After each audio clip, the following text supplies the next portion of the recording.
just what has changed in the NFC North for Dynasty football. That's what we're going to talk about in today's video. Brian, NFC North, I feel like I'm just talking about it now. There's a lot of interesting moving parts and things going up and down in this division. What's your overall thoughts about this division? Do you think there's a lot of interesting Dynasty topics to talk about? Yeah, I think so. I'd say as far as real football goes, it's like I don't know how the Lions don't win this thing, like it's like hands down. But yeah, there is a lot of interesting moving parts, a lot of young players and kind of uncertainty on some teams, so that always makes for a good conversation. Yeah, yeah, definitely. It should be the Lions division. I mean, we thought it would be Minnesota, but they've kind of gone backwards a little bit. So, yeah, definitely the Lions division. I think I was kind of talking about it with Dad today. It's like they have to be the third best team in the NFC, right? The Lions behind the Eagles and the 49ers. Yeah, and that's I'd say the 49ers are kind of like the easy call, but it's like shit. I'm kind of interested to see. Do they play the Eagles this year? They don't, huh? No, or the 49ers. Yeah, I'd like to see those matchups. I think the 49ers would still. I don't know, man. I just don't know how you stop that team just in general. Like they got all the pieces as long as they stay healthy. Yeah, yeah, they are looking pretty unstoppable, but I don't know. We'll see. Teams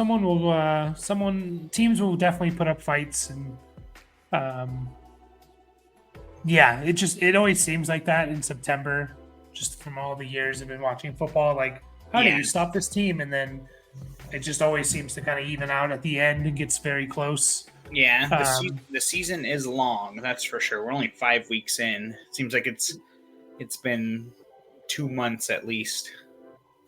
Yeah, for sure. It has. But yeah, we're here to talk Dynasty, kind of what has changed, I guess, over the first 5 weeks of the season. As you said, the Monday night game of week 5 just ended. So it's October 9th. So keep that in mind. And yeah, we'll just get right to it with the Lions. Just kind of talk about a couple main topics here. I think one of the big ones is Sam Laporta and where he should be ranked in terms of dynasty, because I'm looking on Keep J Cut and he's dynasty tight end number 1. That's what the community thinks. He's moved up 6 spots over the last 30 days, and he's above Travis Kelce as the tight end 1 in dynasty, and then Hawkinson, Andrews, Kyle Pitts. That's the top 5: Laporta, Kelce, Hawkinson, Andrews, Pitts. Do you agree with that, Brian? Do you still rather have, I don't know, one of those other 4 guys over Laporta, or do you think it's Laporta? Honestly, I think I'd still rather have any one of those 3 guys over him.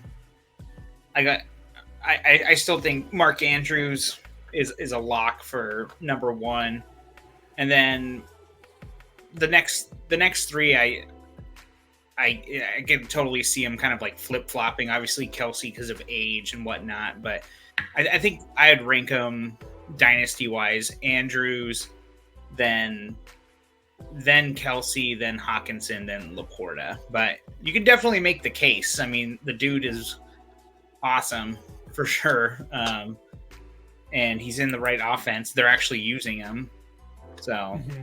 But I think I still like the other guys a little bit more just because of kind of some of the stuff we just said. The season is young, and I think it's a little reactionary to put him all the way up there. But I definitely would rather have him than everybody else. I was actually really surprised to see that he was all the way at the top.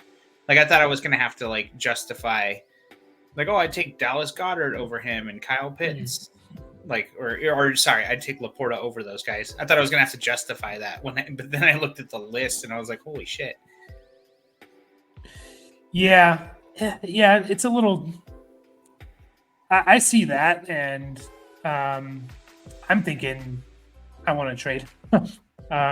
Maybe I just have a a problem with always trading. But I'm just thinking if I can get Andrews for Laporta, like I'm doing that. If I could even, if I could tear down and pick up a piece and get like, someone else, like, I understand like he's young and he's had a great first 5 weeks. Like that's awesome. But like, is he going to be the difference maker that Kelsey has been for 7 years, or that Andrews has been at least once? That major difference maker. Like, yeah, he's playing well. Like you can't deny it at all. Like he's playing very well, but it's like he's kind of putting up 11.9 half PPR points is what he has. That's like George Kittle. I think last year was close to that. So it's definitely up there, but is it ever going to get to the Kelsey 14, 15 points a game? I don't know. Can he get to that? Maybe, but I'm not going to bank on that. And to me, like, if my tight end's not doing that, like, I'm fine if I can pick up a really good piece for Laporta of trading him. Like, if someone offered me a first round pick, I would trade that Laporta for a first round pick, like no problem.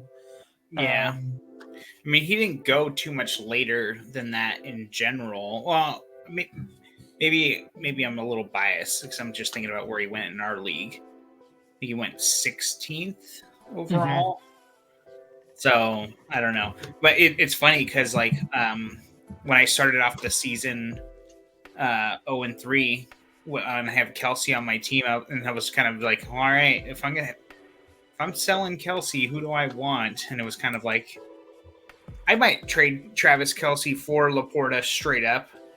You could probably get a little bit more, but maybe not looking at this list now, like I was just kind of thinking, I don't think you get too much more than that if you could get anything. But I was literally thinking that at the end of week 3, just seeing how he plays, seeing how good the Lions looked, and it was like, maybe Kelsey for Laporta. Yeah, I don't know. I think we need to temper our expectations a little bit. It's not like the difference between him and someone like a Puka Nacua is like you're seeing kind of historical stuff from like Puka, right? Whereas like Laporta, obviously as a rookie tight end, pretty amazing what he's doing. But like you look at his numbers, and it's not like he's putting up basic tight end numbers. It's just he's been getting touchdowns, 3 for 47.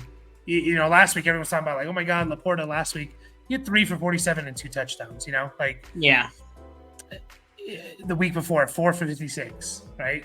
Like, he had a big game in week 3, 11 targets, 8 catches, 84 yards, a touchdown. One of those was a kind of a blown coverage, which you're lucky to get 1 or 2 of those a year, 5 for 63. So I don't know. I feel like we do need to temper our expectations a little bit. It's like you take away 2 of those touchdowns. How are we feeling about Laporta? Like, are we still feeling that he's tight end 1, or is it more like, oh yeah, he's had a good start, but I don't know. Like, I don't know if it's strictly based on that or. I still say, like you just said, like he's off to a good start for sure, and he's young, but I still say tight end 4 at best. Yeah, I'm fine with ranking him over Hawkinson, just because, like, again, even Hawkinson's like really good year last year, it didn't really move the needle too much, like it was good, and if you had him, you're happy, but 10.1 points, like that's very different from Travis Kelsey's 15.5, or even George Kittle's 11.5 points. Like, I'm fine with like having him, just the age argument. If you want to throw him over Hawkinson, like I'm not going to argue it, but I agree. Like Kelsey, Andrews, those guys should be above him for sure. Yeah. Just the mighty have fallen with Pitts, huh? Anyways, we're not. We're not talking too much about Pitts, but yeah, Laporta. Like again, I'm just under the impression like if you just kind of look at what makes a difference in fantasy leagues, like it's about 2 tight ends. Yeah, and it's been Kelsey for like 7 years, and Andrews has had a year or two where he's been a difference maker, and like even Hawkinson last year wasn't again a huge difference maker. And so like your overall what's happening with your team, like Evan Ingram averaging 8.5 points versus Hawkinson's 10.1. Like, what is that really meaning? Yeah, I think the reason why people we kind of glom onto these guys, and George Kittle is definitely one of these guys, where it's like there's very few tight ends that are going to put up 30 in a game, right? And you might even get one of those a year. It's not something you're really banking on, but it's like, like if you can get consistency, and then like the dice roll where you do get the 20, 25, 30 points in a game, like that's where those guys' value kind of comes from. But even like Kittle yesterday, didn't he have like 4 catches for 3 touchdowns? Like, I think it was 3 for 3. Oh, so maybe it was 4 targets then.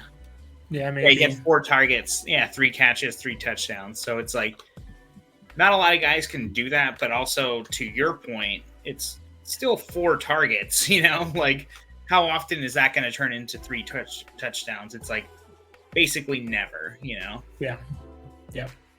So yeah, I mean, I would cash out for a first, and I understand like maybe he went early second, and you're thinking like, well, what if you it's a late first? Aren't you hoping to get a guy like Sam Laporta? But at the same time, like there's just more value in probably what that first is worth in terms of like the perspective of what people are going to have like when January, February roll around. Like, what can you turn that first into? So, I definitely think you could hold and until we have a little bit more clarity on like where that first is. And I bet you can actually get, like, if things continue the way they are right now and he ends up finishing as, let's say, tight end 3 on the year or something. Is that it? Where is he at right now, actually? He's probably like tight end 1. I think he's tight end. Yeah, he's tight end 1. Okay. Average, it's still Kelsey and Andrews are averaging more than him, but they both have missed the game. Yeah, so let's say he does finish tight end 3 or 4 or something like that. I bet you could still talk someone who's in the middle of round 1 who doesn't have a tight end for shit, who has like a decent enough team. Like, you could probably talk them into giving you their first.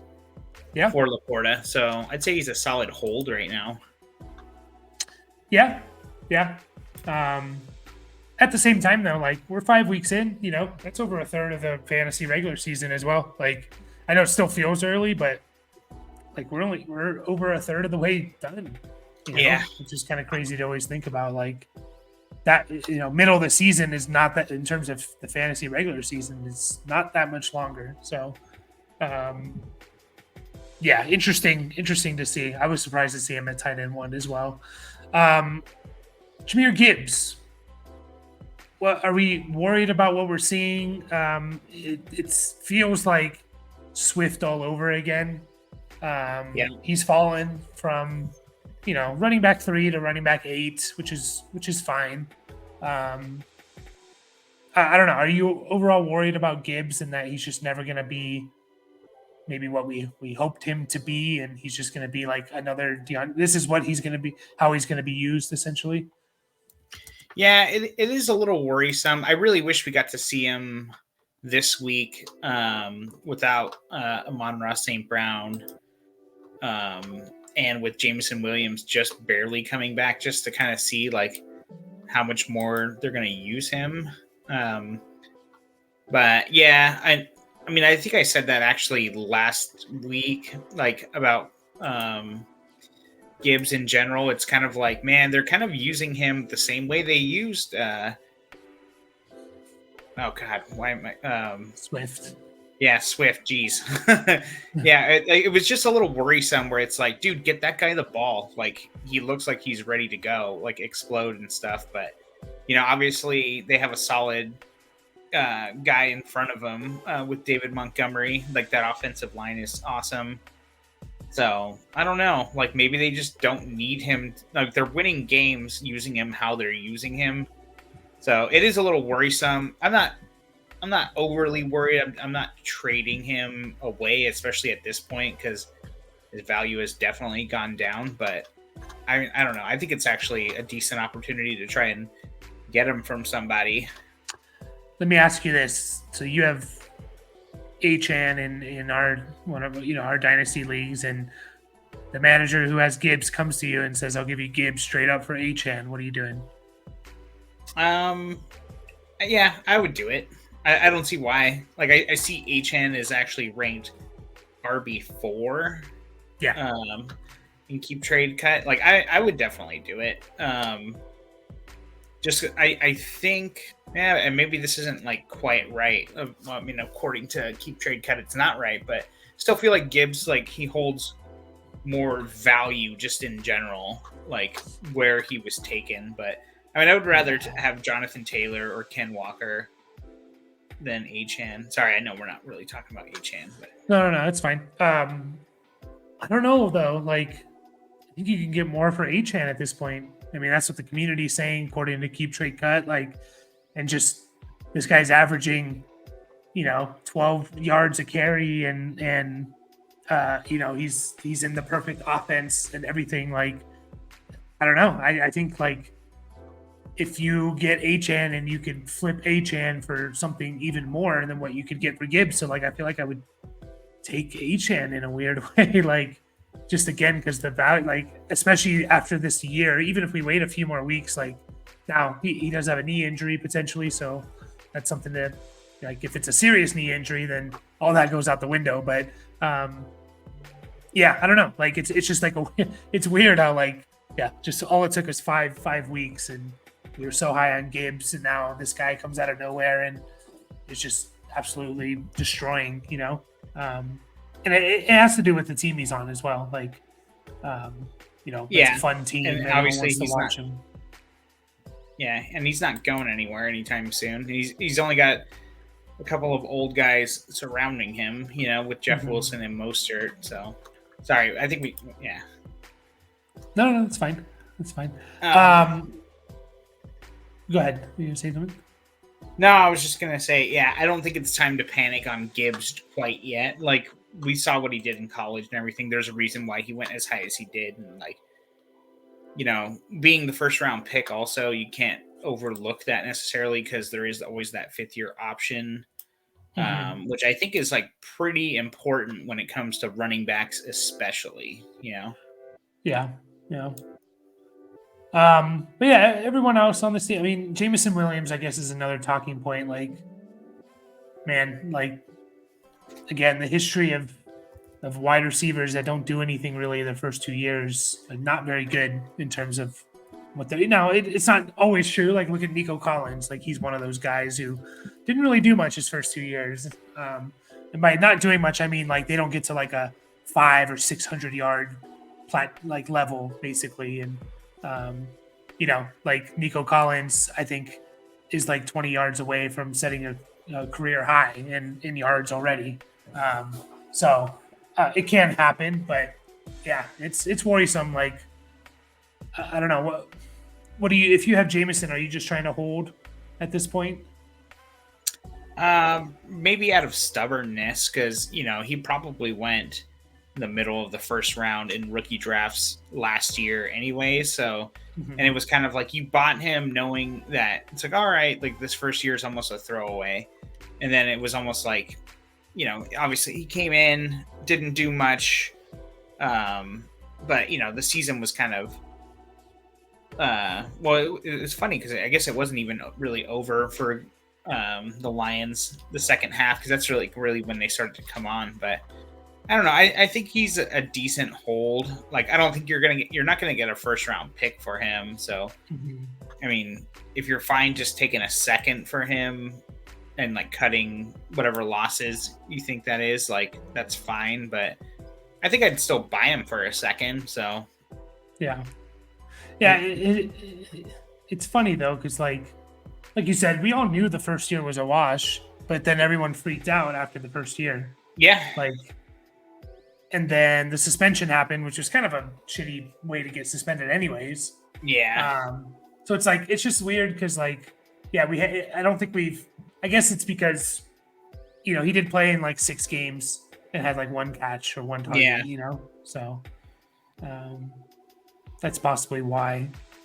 Um, but yeah, that's kind of it for the line. I mean, Amon-Ra St. Brown is nothing's changed. Jared Goff, I guess you can say like is solidified himself as a nice like QB2 and a super flex. So I think you don't have to really worry about him until his offensive coordinator leaves next year because he'll get a head coaching job, and that could mean something for sure. But on to the Bears. Oh yeah, I'm kind of curious.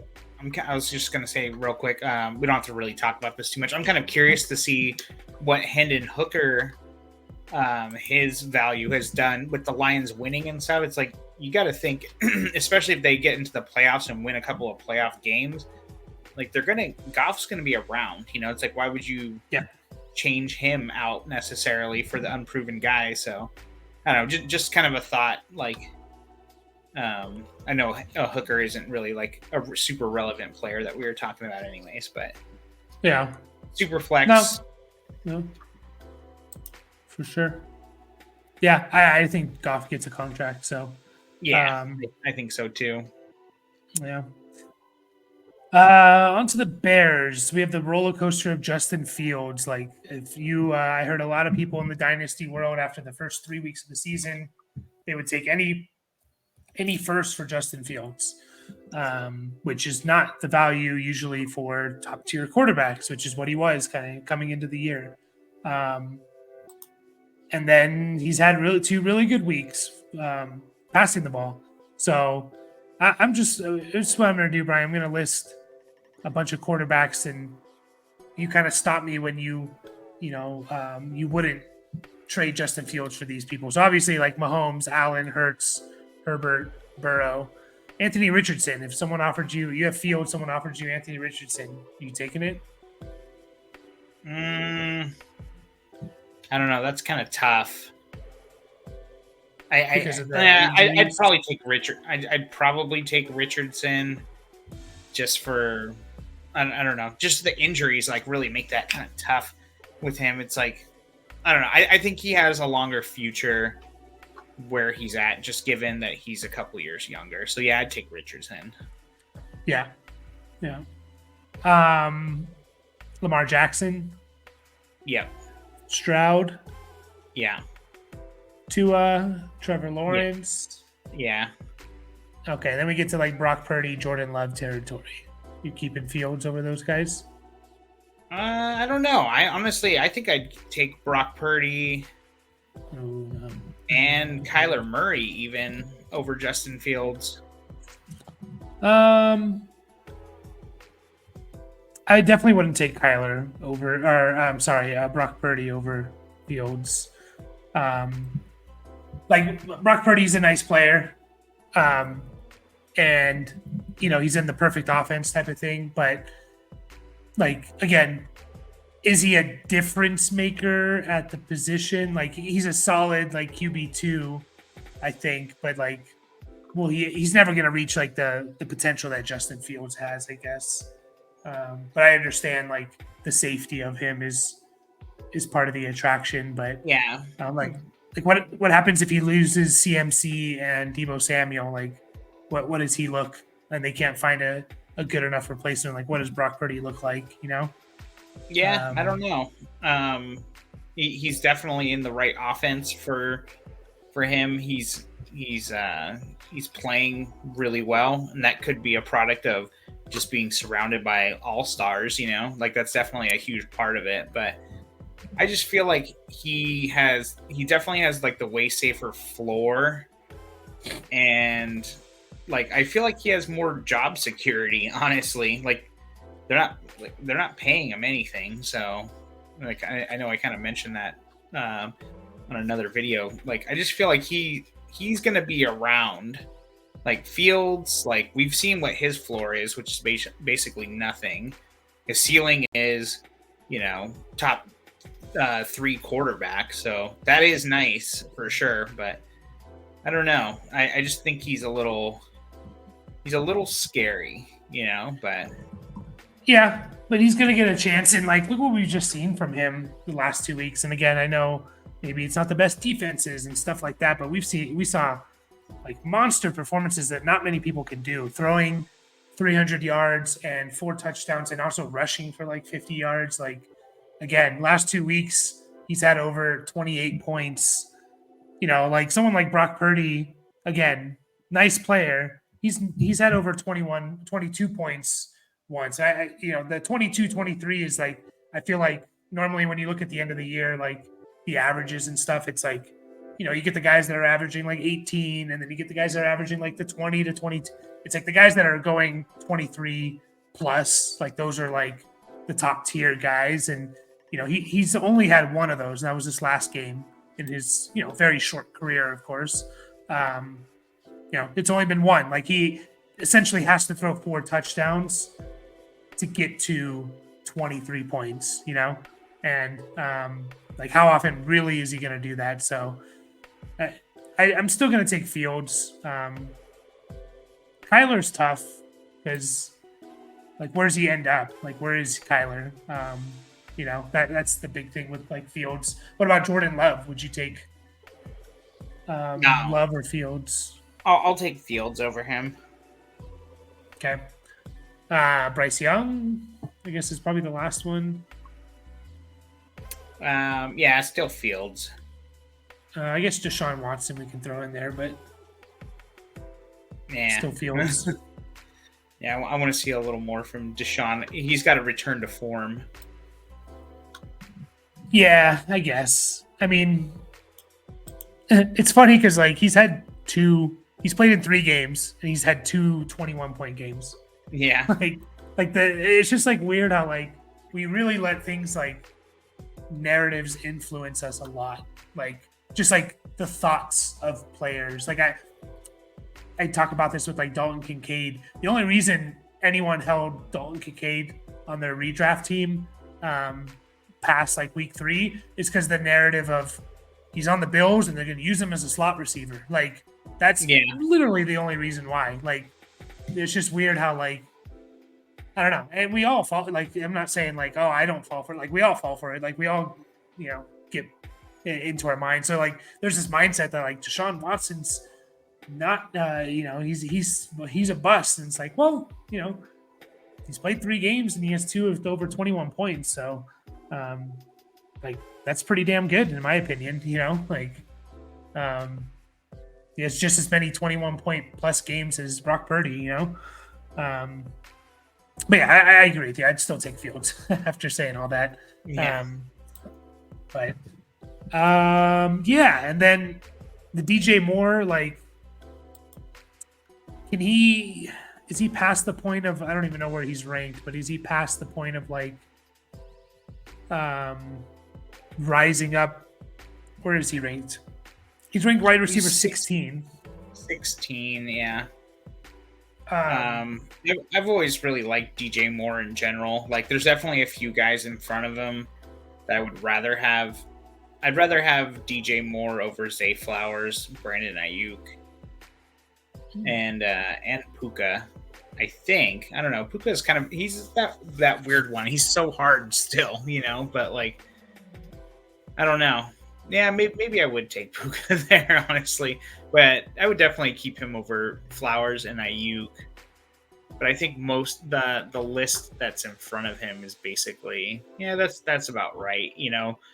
Not quite a number 1 guy, but high end number 2, high to mid range number 2, I guess. Yeah. Yeah, I mean, if you are worried about Fields and his long-term future, don't you kind of have to be worried about, well, what's that mean for DJ Moore next year? Like, who's their quarterback for DJ Moore next year? Like, is it better than Fields? Is it a rookie that needs a year to do stuff? Like, is it a Bryce Young kind of rookie? Like, so, that has to come into play a little bit. Like, he does have an out in his contract, which, there's a decent chance if they do move on from Fields, they move on from DJ Moore too. Like, just say like, well, we're just kind of resetting. Yeah. So, honestly, I'm totally fine with him not being on Chicago. Like, I mean, he was on Carolina for all those years with like mediocre quarterback play at best, and like he still produced, like I just feel like his talent is apparent, like he's not necessarily gonna give you the wide receiver one numbers, but like I feel like he's always drafted as kind of like a wide receiver two kind of guy, and he kind of lives right there, like reliably enough. It's not always pretty, but that's kind of the nature of the position in general. Like, yeah, but I'm not really too concerned who his quarterback is next year because I don't think it can get much worse necessarily than it has been for his career, and that's obviously not entirely true, but yeah, definitely get worse, I think. No, and you take into account just like everyone else that's around there, and who else is on the team, and I don't know, like the fact that he's wide receiver 16, I think part of that is what he's done the first few weeks, but it's because the idea of like, oh, he's with Justin Fields and this is the best quarterback he's ever had type of thing, like that's kind of baked into his value a little bit too.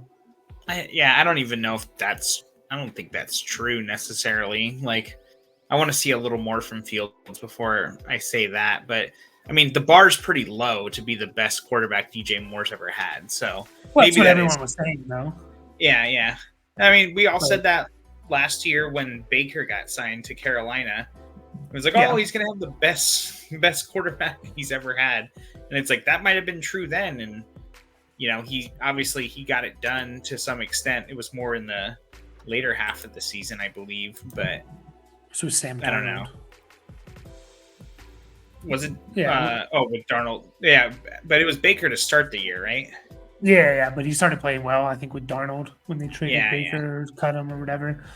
Yeah, but at the same time, like, has DJ Moore ever had a stretch of 460 yards in 4 weeks? Really 3 weeks, or I guess 500 yards in 4 weeks. Like, I don't know if he's had that type of stretch.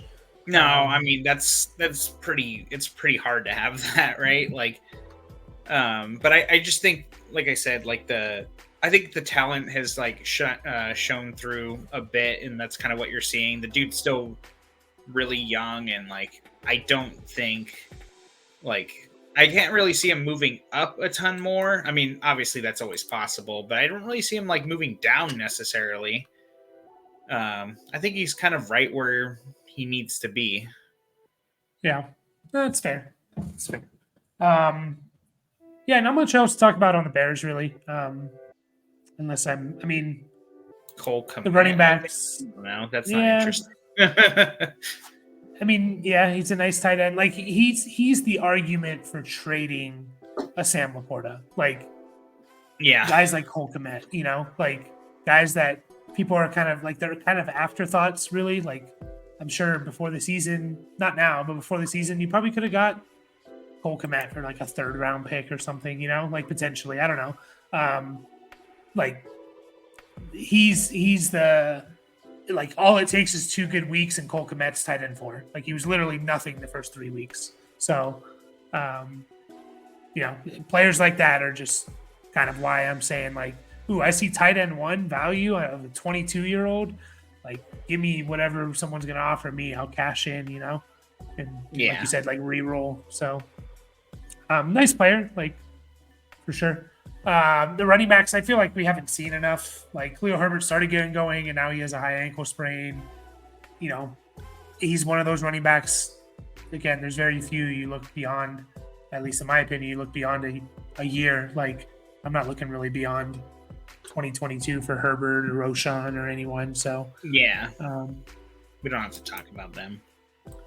Yeah. So then the Vikings, I think, are a pretty easy team. I mean, I wrote trade high on Madison. Like, I couldn't really come up with a whole lot with the Vikings, to be honest, in terms of like what's changed in Dynasty, because I don't think really much has changed. But Madison, to me, is like, if you can get something for him now, whether I'm a contender or not, I'm doing it, because the underlying numbers are kind of showing like he's slowly losing more playing time, and it's only been like 2 or 3 weeks of Cam Akers there. Like, I think we could be talking like week 9, and Madison is just like nothing, So yeah, I could see that. Yeah, I was gonna say I feel like he's played well enough to like warrant some value, but now that I'm looking at it, like I thought he played a little bit better than he has. Like yeah, he's tough because I mean, are you trading Madison for a second round pick? Yeah, I would. Okay, I would. Yeah, I mean, can't really argue with that, honestly. Yeah, even if I am contending, like I probably am. Maybe if they can throw in like a dart throw piece, a receiver or something, like sure, I'll take that. Like he's been good. Like maybe the numbers don't look necessarily good, but you compare to everyone else, he's running back 12 since week 3. I know it's only 3 weeks, but week 3 is kind of when he got going. So I think last week he scored a touchdown, which kind of saved his week. I don't know. I think it is time. I would just take a second, and because I honestly think like by week 10, by the next time we record these, we're talking about like what is Madison even like? Is he even worth a second round pick? Like yeah. Put it in the notes to see. Yeah, we'll have to revisit this one.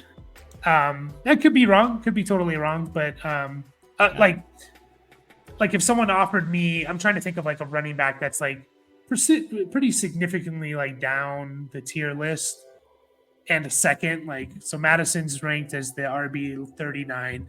Like if someone threw like a Kenneth Miller, yeah, for sure, and a second, I would take that like in a heartbeat. Like not AJ Dillon.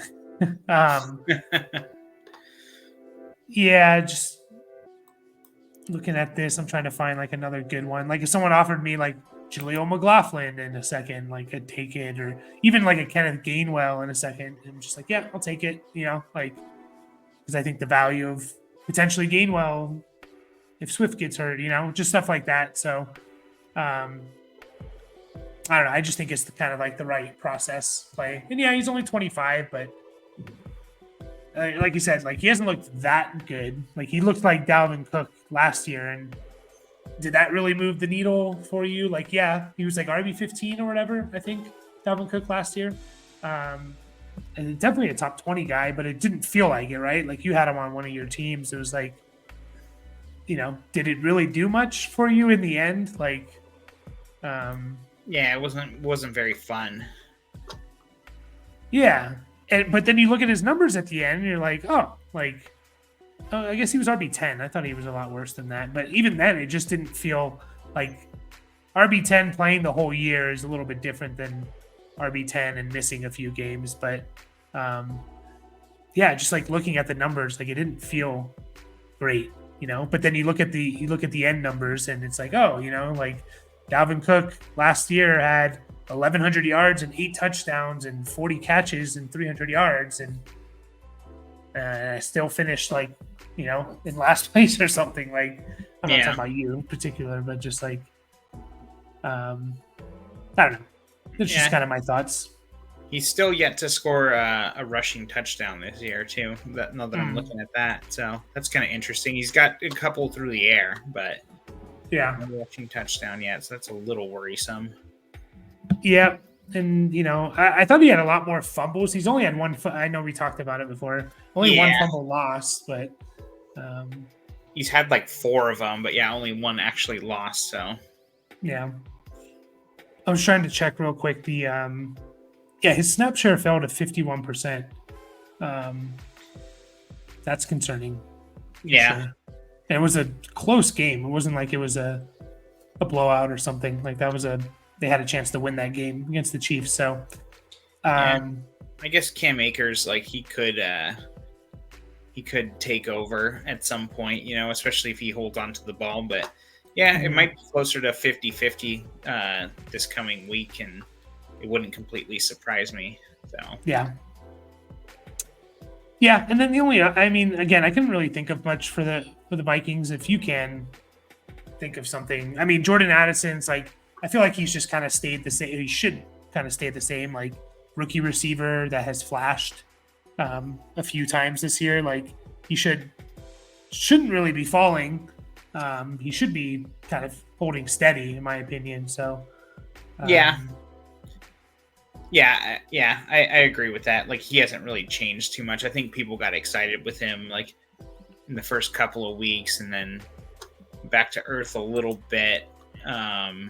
He's still not really playing in 2 receiver sets, but the Vikings are just throwing the ball all over the place. So there's that. But I mean, that's not something you want to necessarily bank on, but he played 75% of the snap share this last week. So yeah. Did you mention the Jefferson getting hurt? Oh no, I didn't. Yeah. It was fourth quarter Jefferson got hurt, but I think that's part of the reason why. He probably played in basically the whole fourth quarter. So yeah, I mean, there's nothing really to talk about with Addison. Like nothing's really changed in my opinion. Like, so yeah, we'll just kind of move on here with to the Packers, the last team here. Very young team, so they're pretty interesting and to watch. We can maybe keep. I guess we don't have to keep what happened tonight out of our heads. It doesn't really make sense to do that. But like Jordan Love, obviously, like he's risen quite a lot and deservedly so. Like I think we were hesitant on him, but he's up to QB 13. Like maybe that's a little high. I don't know. Like again, like if someone offers you Deshaun Watson or Jordan Love, like who are you taking straight up there? I'll take Watson. Yeah, I agree. Although Love has looked good, definitely has looked. Yeah, no, he definitely has looked good. He's come back to earth a little bit, especially tonight. But like the touchdown efficiency has kind of come back to a normal. I do think I really like watching the Packers these last few weeks. Like even against the Lions, like they just seem to have like an exciting enough offense. Just a lot of young guys, a lot of young talent, and I think it's gonna. I think they're definitely. But yeah, I just think that they're a young offense with a lot of young talent, and they're exciting to kind of watch, especially in the Dynasty, with the Dynasty lens on for sure. But yeah. I don't think Jordan Love should be quite that high yet, but I would definitely take Watson and Kyler and Bryce Young too. Why not? Yeah. We do have to remember he was a first round pick. Jordan Love, I think it's easy. It was a late first round pick, but it is easy to forget that, definitely. So yeah, what's interesting is I think Romeo Doubs is an interesting kind of guy because I feel like, again, this could be our just overall biases or whatever, just like the overall feeling of a player coming into play. But like, I'm going to ignore tonight's game. It was pretty bad. Like 1 target, I think 1 catch. But before that, Romeo Doubs was one of 14 receivers in the NFL that had a 25% target share and a 25% targets per route run, like being targeted on 25% of their routes run. 1 of 14, and the other 13 in that list are guys that you want on your team. But like, Romeo Doubs just seems to like still not get like. I guess my point is, if Treylon Burks did that, if it was Treylon Burks that did that, like how high would Treylon Burks be? Like if he had the start that Romeo Doubs would be, he'd be top 20 or something, right? Like easily, maybe not that far, but he would have risen quite a lot, right? And Doubs has risen up a bit, I think about 10 spots, but he's still like wide receiver 38. I don't know. It just feels weird. Like, I think sometimes we let the draft capital have a little bit too much influence on us, I don't know how you feel about that or not, but it just feels like, fourth round pick, whatever, like we're not believing it type of thing, and like we need more. Whereas if it happens with other players who were, if it happened with Jonathan Mingo or something, people would be freaking out and value him as like a top 15 guy. So I guess my point is like, one, we should be careful how high we like value people right away, and also at the same time potentially buy Romeo Dobbs as as the wide receiver 40 in Dynasty or something, right? Like maybe you could be getting like a smashing deal, right? So Yeah. he went for, in our league, he went for a third and a fourth round pick. I'm just kind of like, I don't know, like it seems a little odd, like top 20 receiver coming into this week. So yeah, I don't know how you feel. Yeah, I think the rise is definitely like warranted. I think he kind of lives like right around like where he is, like maybe a little bit higher. Like I think one thing that we need to take into account with Dobbs is that his chemistry with Love seems to be like on point. Granted, we haven't seen Christian Watson on the field a ton, to start the season. So what does that look like? Obviously, like Jaden Reed is getting a little involved too. They've got young tight ends and everything. So I don't know long term, like how this all looks, but I gotta say, like Love definitely loves some Dobbs. Yeah. So I think that's part of the reason. Yeah, no, I'm saying like I'm a little surprised it's not even higher. Like, Okay. like for example, Tank Dell. Tank Dell's 7 spots Yeah. higher than Romeo Dobbs. He's actually the one that I saw like on the list, and I was like really surprised that he was that much higher than him. Well, that's kind of what I'm getting to. Like, it's not even just like specifically Romeo Dobbs and Tank Dell, but like you look at their stats. Romeo Dobbs, wide receiver 17, coming into week 5. After 4 weeks. Tank Dell, wide receiver 19. He was slightly better. He had a better target share percentage. He had a better targets per route run. Like all the underlying stuff was pointed in Dobbs' favor. Yet Tank Dell had a meteoric rise, right? Like a 28 spot rise, whereas Dobbs. It's just kind of weird. Like I guess my point is to kind of watch out for stuff like these. Like why certain players don't get as valued as other players. And I really just think it's because Tank Dell was a rookie, and Dobbs didn't. If Dobbs was a rookie, he'd be doing this. Like their draft capital is not that far off. 3rd round pick versus a 4th round pick. Dell is a 3rd rounder. So it's just kind of weird. Like I do think trying to capitalize on like just the overall vibes of like a player. Like, oh, this player has good vibes around him. This player doesn't, but he's still producing. Like I think you can really take advantage of stuff like that. Yeah.